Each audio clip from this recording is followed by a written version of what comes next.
চাকরি রক্ষার্থে অনেক সময় আমাদের অন্যায় করতে হয়। এক্ষেত্রে উপরস্থ কর্মকর্তার নির্দেশ পালন করার কারণে আমাদের কি কোনো গুনাহ হবে?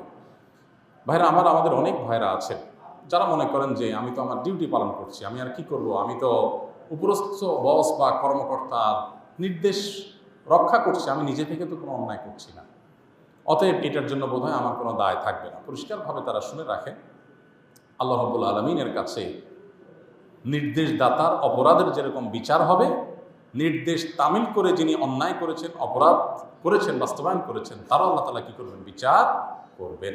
আল্লাহ তাআলা বলেছেন, তাআওয়ানু আলাল বিররি ওয়াত তাকওয়া ওয়ালা তাআওয়ানু আলাল ইসমি ওয়াল উদওয়ান।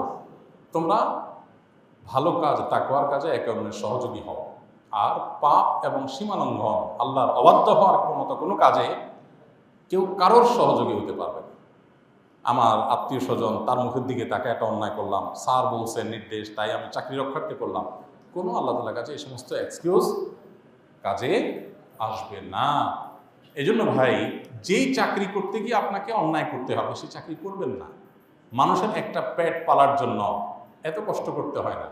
এই যে আল্লাহর পশু পাখি আছে, সাধারণ কুকুর শুকুর আছে, গরু ছাগল আছে, হাঁস মোরগ আছে, এরাও এদের পেট দেখবেন পেলে ফেলে এদের পেটের ব্যবস্থা হয়ে যায়। এরা কোনো চাকরি করে না, ব্যবসা করে না, আল্লাহ তাআলা তাদেরকে না খাইয়ে মারে ফেলেন না, আল্লাহ তাআলা রিজিক দাতা। অতএব একজন ইমানদার সামান্য একটু পেট পালার জন্য, সামান্য একটু পয়সার জন্য তিনি কারোর অন্যায় নির্দেশ মানবেন বা পালন করবেন, এটা তার দ্বারা কখনো কল্পনাই করা যায় না।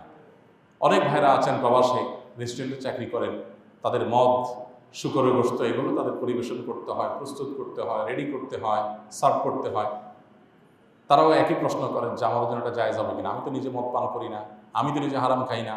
উত্তর একই, আপনি হারাম না খান, যে হারাম খাবে তাকে আপনি সহযোগিতা করবেন। অতএব আপনি কে নিজে তামিল করেছেন, আরেকজন নির্দেশ বাস্তবায়ন করেছেন, নির্দেশদাতা অপরাধী, আপনিও অপরাধী, কোনো রক্ষা হবে না। মনে রাখবেন, সেই কাজ করা জায়েজ নাই যে কাজ করতে গেলে আমাকে অপরাধে লিপ্ত হতে হয়, অপরাধ সংগঠন করতে হয়, সেই কাজ করা আমার জন্য জায়েজ নাই। নিজের আখিরাত রক্ষা করবার জন্য সেখান থেকে আমাকে সরে আসতে হবে। এবং এই বিষয়টি না বোঝার কারণে আমরা অনেকেই নিজের অপরাধগুলোকে আমরা অপরাধ মনে করি না। আমরা মনে করি আমার কি দোষ, আমি তো হুকুমের গোলাম, তোমাকে তার গোলামি করতে কে নির্দেশ করেছে?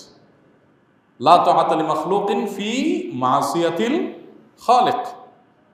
আল্লাহ রাব্বুল আলামিন কোনো কিছু নিষেধ করেছেন, পৃথিবীতে এমন কোনো সত্তা নেই যার নির্দেশ মানা যাবে আল্লাহ সে নিষেধাজ্ঞাকে অমান্য করে। এমনকি আপনার নিজের মা বাবাও যদি আপনাকে অর্ডার করে যে বাবা এ অন্যায় করো, তো আল্লাহ তাআলা কোরআনে কারীমে বলেছেন, ফালা তুতি'হুমা ওয়া ইন জাহাদাকা আলা আন তুশরিকা বিল্লাহ।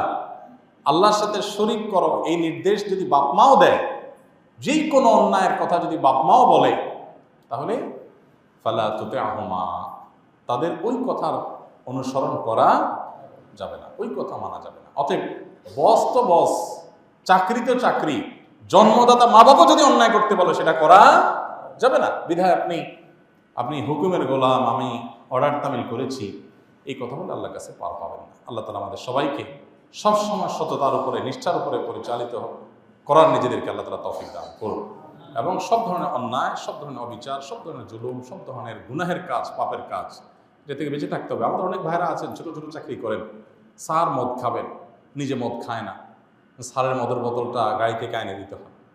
হ্যাঁ, তো এটা জায়েজ নেই, হারাম কাজ। যেই স্যারের নিয়মিত এই কাজ করা লাগে,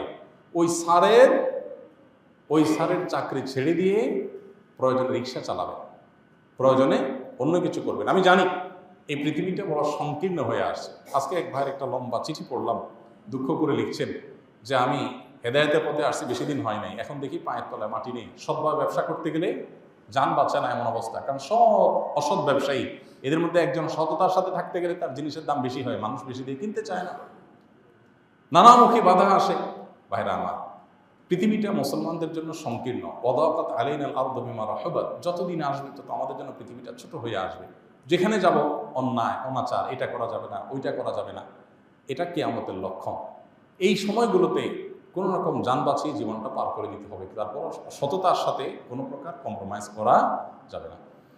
তো যেই স্যারের চাকরি করতে গিয়ে আমার নিয়মিত অন্যায় করতে হয়, একটা হলো যে কখনো কোনো কারণে হয়ে গেছে, ফেসে গেছি, ভিন্ন কথা, কিন্তু আমাকে এই কাজটাই করতে হয়, অন্যায় করতে হয়, তাহলে সেই কাজ আমার জন্য করা জায়েজ নাই। ইমানদার না খায় থাকবে, তারপর অন্যায় করবে না। আল্লাহ আমাদের সেরকম ইমানদার হওয়ার তৌফিক দান করুন। আসুন্নাহ ফাউন্ডেশন, উম্মার স্বার্থে সুন্নাহর সাথে।